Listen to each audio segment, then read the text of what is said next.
how to eat a plant-based diet for beginners.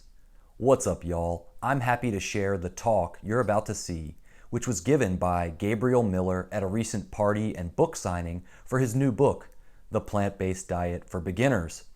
Now, what I like most about Gabriel's approach is that it's simple and the instructions and recipes are good and healthy.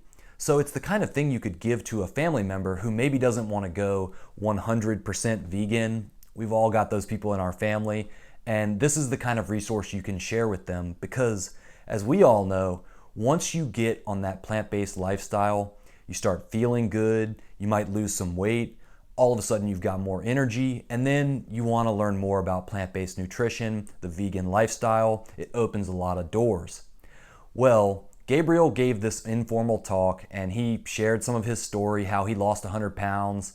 And if you guys don't know all the background, I'm not going to spoil it. Let's just get into the talk. But if you want to check out his book, then I will put a link in the description so you can check out the Amazon reviews and maybe pick up a copy. All right, without anything further, let's go ahead and play. It wouldn't happen without the amazing support and amazing friends, and we really appreciate you all coming out tonight. And hopefully the food was good. Again, we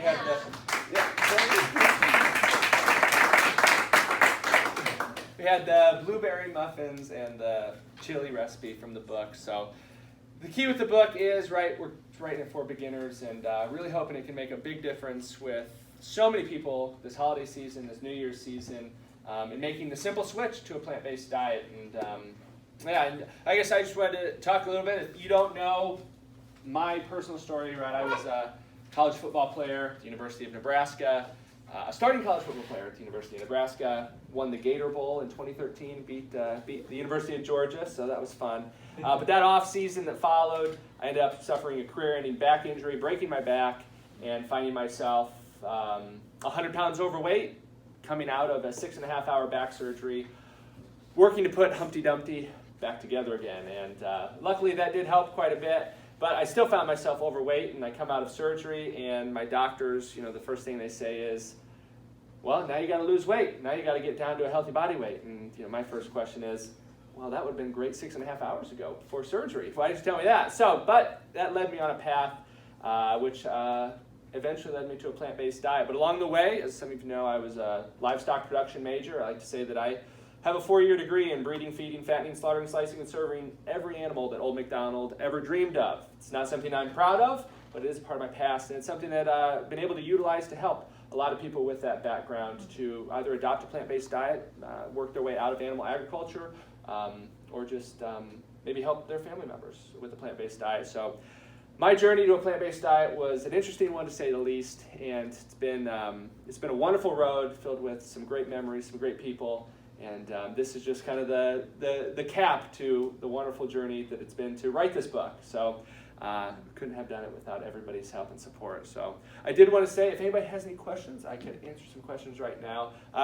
Erica, why don't you come up here real quick? I would like to thank Dr. Miller, as some of you know her as, but my beautiful wife, Dr. Miller, or Erica, if you've told her, and baby Miller. So we are expecting our future plant-based baby here in the second week of January. So we're really excited for it, and it's going to be it's going to be a good time, an interesting time, and we're really excited for it. And we've got the 1-acre vegan farm out in the East End here, and we have a lot of greens that will be nourishing Dr. Miller, who will be nourishing baby Miller with this winter time. So we're really excited, and I just want to say thank you to everybody. And however the book does, and however many people it reaches, I really hope that it really can make a big difference. I know many of you got books, 1, 2, a couple copies, to give out to a family member, to a loved one, and I really do appreciate that, and it doesn't get old seeing others hopefully utilize this information to help their loved ones. I've seen my mom, my dad, my sister, both of my in-laws, I guess in-laws would mean my mother and father-in-law, and my cousins and grandparents and some of our best friends really get to see the wonderful benefits that a plant-based diet does have to offer, and seeing them lose weight, regain their health, and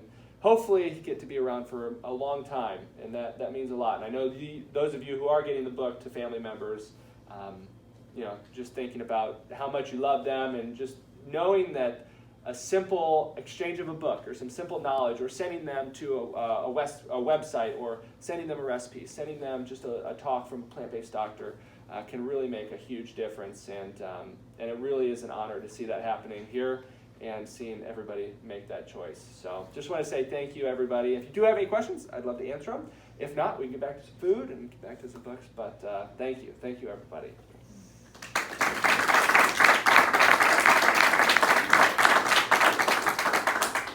Question.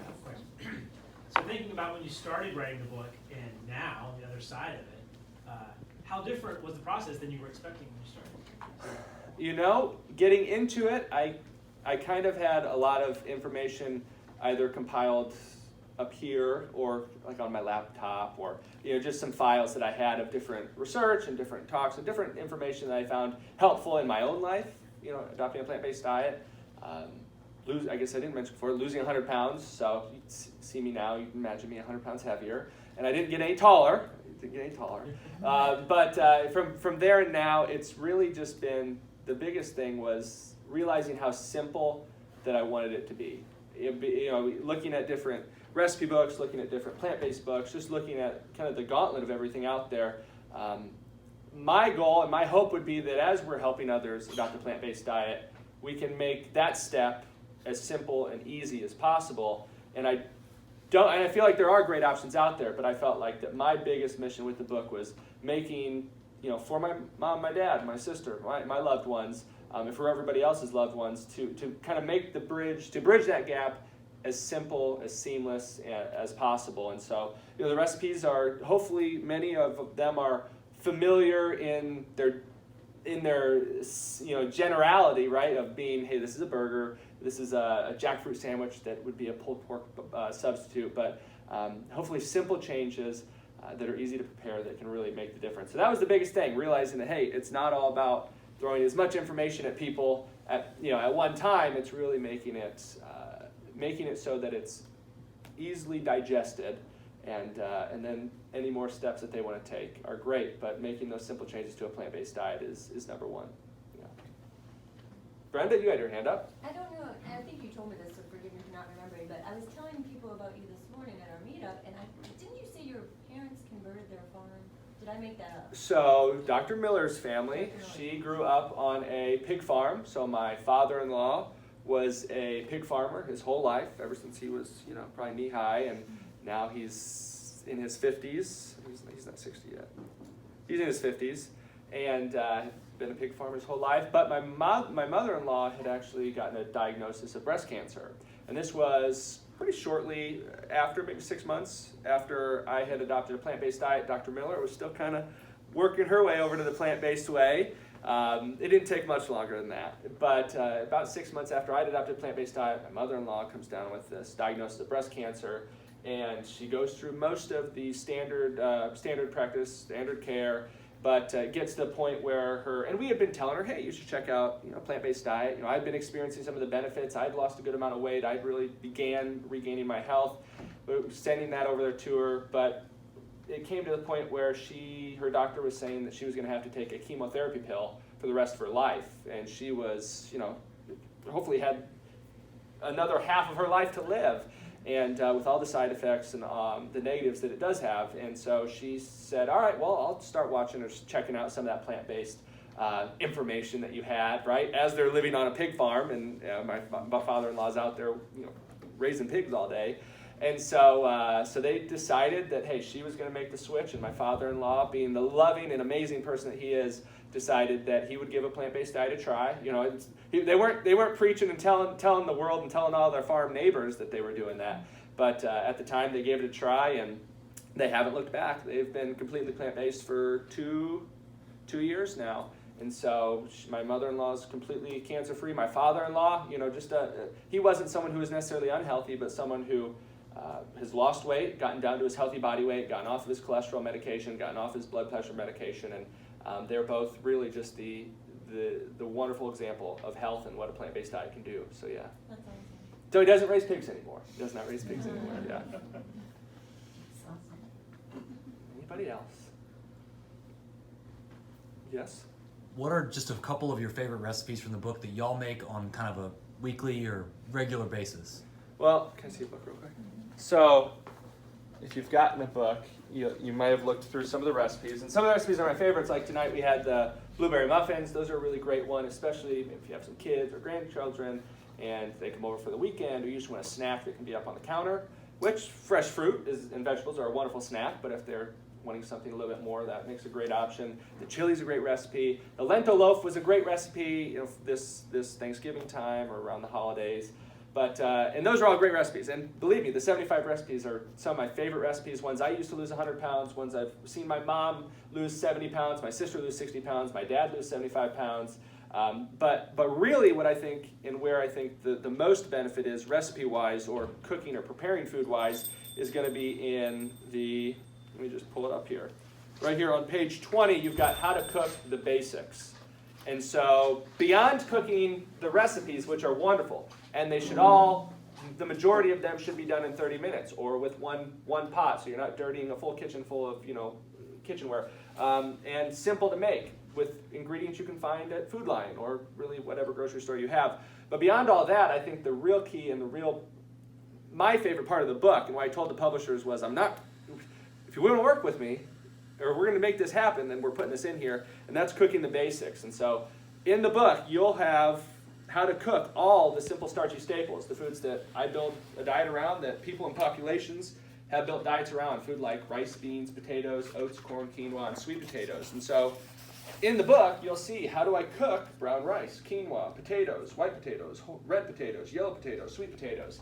And beyond that, how do you cook them? But how do you cook them in an oven, in a stovetop, in a pressure cooker, a slow cooker? And so you will really have no question on how do I cook those simple starchy staples. So if you know how to cook those and you have that information, then you really don't, the recipes are great. Believe me, they're great. But many nights during the week, we'll have a pot of brown rice that I've cooked on Saturday or Sunday in the fridge, cooked and ready to go. I'll have potatoes, sweet potatoes that I baked, pull them out of the oven, let them cool, put them in the fridge. We'll have a pot of black beans that we'll either make on the stove or make in the Instant Pot, cooled, and put them in the fridge. And so recipes are wonderful, and they are great. And if you're someone who's transitioning and you want something that's similar, or you just, someone who wants a recipe, that's great. But many nights, as you're getting on a plant-based diet, or as we've found as we've continued a plant-based diet, it's really been, let's go to the fridge, let's pull out some brown rice, we'll pull out some black beans that are already cooked, and we'll warm them up, put some salsa on there, maybe some veggies or fruit on the side, and there's dinner. And we do the same thing with potatoes. Put the potatoes, warm them up, put some steamed broccoli on there, put some salsa on there, put whatever you want on there, and you've got a meal ready to go. So really the key, I think, is never being more than 10, 15 minutes away from a cooked, ready to go whole food plant-based meal. So the recipes are great, I love them, but having those basics and having that knowledge and really being able to pick out what your favorite way is to cook the simple starchy staples is, I think, the key for many, many people in continued success on a plant-based diet. Yeah, if that answers your question. Yeah. Very cool. Anybody else? Yeah. I was just going to say that's exactly why I bought the book. Well, I'm so glad to hear. I know. I've devoured every recipe book or online library, etc., etc. But that's not really how we live in reality. You might want to find a good recipe for this and that, but it really was that resonated. Well, I'm so glad to hear. Yeah, being realistic. Recipes are great, and we love them and we make them, but that's maybe 10, 15% of the time, where the majority of the time we're going back to the fridge and we're looking at what's in there. And luckily, if you've just made a big pot of brown rice or made some black beans or some quinoa or some sweet potatoes, or you have some oats in the pantry, you're just a few minutes away from a cooked, ready-to-go meal without, none of the recipes have 1,000 ingredients or 100 steps, but without having to take any steps or any worry about it, you can make those quick and easy-to-go meals. And that's why I did say, I said, even if someone's not a beginner or maybe a novice or maybe an expert, just having all the cooked starches in there, or how to cook those simple starchy staples, the basic foods, all in one place. I know Dr. Miller has been in the kitchen, and I've been in the kitchen, and just thinking, how long, or what's, and then just pull it up, and it's right there. So hopefully that's really helpful to everybody. I hope so. Yeah, you got another question. So one of the challenges that I face with my family is that they know breakfast, they know oatmeal, and they know dinner because they'll do quinoa or rice or beans. What about lunch though? Do you fall back on the simple starchy staples? Do you have any favorite plant-based sandwiches, or what direction do you like to go for lunch? I'm kind of curious. That's a good question because breakfast is an easy one because you probably are familiar with some oatmeals or you're familiar with some fruit, or that can be pretty easy. And dinner, you may have a little bit more time to prepare something, but lunch is really where we'll find ourselves either having leftovers from the night before, and I don't want to make it super simple. I'll give you some recipe ideas in there, but leftovers from the night before, a lot of times, Dr. Miller, who's down on campus, I'll throw something or put that all, I'll take the pot off the stove or whatever we're cooking, and then before I put it all in the fridge, I'll put some in a to-go container for her for the next day. So that works out great, but really, we do rely a lot on those simple starchy staples where if one of us is heading out of the house or we need something to go for lunch, we have nice glass to-go containers that have they're a plastic lid with a rubber gasket on top, so they're they're really tight on there, and you can throw them around. They're not going to spill. But I'll grab one of those and put a couple scoops of brown rice with some beans, or put a couple potatoes in there with some broccoli, or with with some salsa in there, and really it's relying on those. But some good recipes if you feel like that. I'll say my dad, who's came from eating. You think the standard American diet, right? You think meat, milk, eggs, processed food. Fish, and you think those type of things. My dad was like standard American diet if you were going to try to eat the world's worst standard American diet. We'll say that. You think of the standard American diet being bad, but him eating a burrito every day for lunch or dinner full of maybe half a pound of ground beef that's been, the beef wasn't fatty enough, so he had to pour some oil in there while he was cooking it. And then as he was fixing his burrito, he'd put on, half a cup of sour cream on there. Not a dollop, no, half a cup or a cup. And then on top of it, and in both, he would put, not just a little bit of shredded cheese on there, which would be a standard American way. He'd use a whole 6-ounce bag of cheese every single night or every single day for lunch. So, when things would go on sale, it's never, people would think, oh, are you hoarding things for the next 6 months? Like, no, for the next 6 days. For the next 6 days. So that would be a normal meal for him. And which again was horrible, right? Led him to being 275, 300 pounds for the past 40 years of his life, teetering on extreme obesity to extreme obesity. And he was someone who was used to that. And then for if he was having that for lunch, he would have a lunch meat sandwich with 6-8 slices of lunch meat, which we know processed meats are very bad for you. And then he would have, to top those 6-8 pieces of lunch meat, he'd have another 6-8 slices of cheese on there. And so a normal person's, a standard American, lunch meat sandwich might be this. Well, a Doug Miller lunch meat sandwich would be this. And we're not talking filling it with veggies either. We're talking filling it with the meat and cheese. And so for him, who was those were the recipes he ate. He always did. And if you were to say, hey, let's take a picture of the person who eats this every single day and stick it up on the wall, he would be the prototypical, wow, that guy eats 6 ounces of cheese on his burrito and every single day. Yeah, that's him. So for him, it was really making the simple changes, and we've got recipes in the book like the burgers. So we got the luau burger, a falafel burger, which really just is basically just another variation of my 3-2-1 burgers. So taking 3 cups of beans that have been drained and rinsed, it could be black beans, pinto beans, any type of bean you'd like, and taking 2 cups of cooked brown rice and 1 cup of oats, could be rolled oats or quick cooking oats, mixing it together with your favorite spices, and then a 4th cup of liquid. So in like the barbecue or the luau burger, there's a 4th cup of barbecue sauce. You could use vegetable broth. You could use any type of broth or any type of liquid in there, and making those up, grilling them up. The recipe's in there, but that was nice to have a dozen or half a dozen of those cooked, right, and then in the fridge. So we'd grill them up or we'd bake them up, and to have that where he could still have his whole wheat bread. He was always very particular about his bread. Like having whole wheat bread with 3 inches of meat and cheese was gonna be he was eating healthy. So so he could still have his his particular whole wheat bread and put those bean burgers on there. And instead of the cheese or instead of the lunch meat, he'd put his favorite sauces, which it's like he put all that meat and cheese on there, and there was still take 10 minutes putting on all the sauces that he liked. So he'd still put on the sauces and do that. So simple changes like that, and things like the burrito. We got like a burrito bowl in the book, but for him it was still taking a burrito shell but taking that, and instead of having ground beef and cheese and sour cream, and we filled it up with, we would in a pot or on the stove top have cooked brown rice, which we already have in the fridge, and some black beans or pinto beans, which we already have in the fridge, and mix them together with some vegetable broth and some seasonings like cumin or chili powder, and then fill that burrito up just as much as it would have before, maybe even some more. He'd be happy about that. Ooh, that's a bigger burrito now.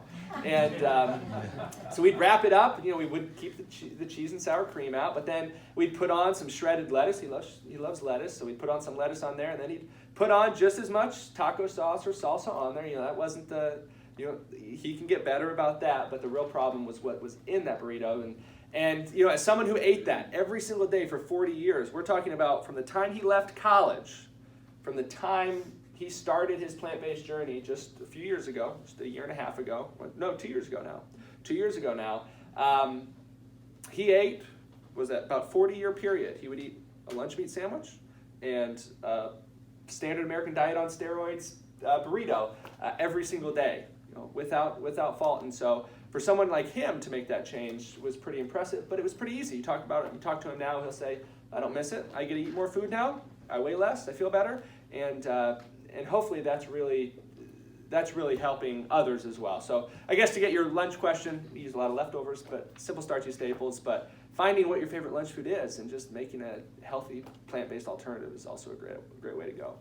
I think that's a great tip with the Tupperware. Be able to take it with you, because we're all out, we're busy, and you got to be able to bring the healthy food with you sometimes. Yeah, and there's, I forget, we got ours from a gift from maybe Sam. There's some good glass ones that are they stay nice and clean, and So, but we always stay prepared. I think with lunches and everything, being prepared, having those simple starchy staples ready to go in the fridge, cooked and ready to go, or the pantry full of oats where you can just throw some oatmeal together in the morning is a big key. So yeah, and don't be afraid to have some breakfast food for lunch or have some dinner food for breakfast. You can get. There's no rules with it. As long as you're eating healthy plant-based foods, which are unprocessed, close to their whole plant form, built around the simple starchy staples, which are high carbohydrate, high fiber, lower in fat, whole plant foods. You're going to be okay. You'll be all right. Yeah, you'll reap the benefits whether you're eating lunch foods at breakfast or breakfast foods at lunch. Yeah. Gabriel, congratulations on the book release, Thanks, man. Joe. Thanks, appreciate it. Yeah. Any more questions? Yeah. I was wondering, you're so passionate about this, and I think that's what we all love about you, is that you're all passionate and it's contagious. And I'm just wondering if you look at your injury as a blessing in disguise. That's a good question. The doctor and I were driving over here tonight, and we were just talking about books and about the book, and kind of just kind of reliving the process of writing and everything. And I said, what did I say I was going to call that book?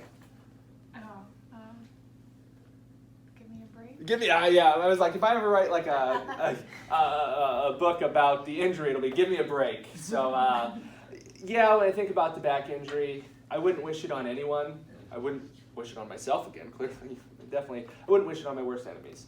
But has it led me to a different path and a different way of living? Of course it has. And I think it was less about the injury, but more about the people I was surrounded with, and the way that I guess I found a way past it was the real key. But it's something that definitely has led me on a different path. As being a starting college football player for one of the biggest countries, or one of the biggest programs in the country, to while also studying livestock production, planning and thinking that I was going to have a cattle ranch, grow animals, to then finding my way, realizing that maybe the advice that my 300-pound nutrition professors were giving me wasn't so sound, has led me here. And so it was definitely a blessing. Was it a blessing in disguise? A lot of times, yes, but it's definitely the people that I've been surrounded with, or I guess the relationships that I've built since then, have been the biggest key. But yeah, we were just thinking about that tonight. Yeah. Anybody else? All right. Well, thank you all for coming out. I really appreciate it. Feel free to come over. We'll talk. If there's any more, we have some more books, but if when that ends, I'll be up and just be chatting. But thank you all for coming, and really, really appreciate it. Thank you.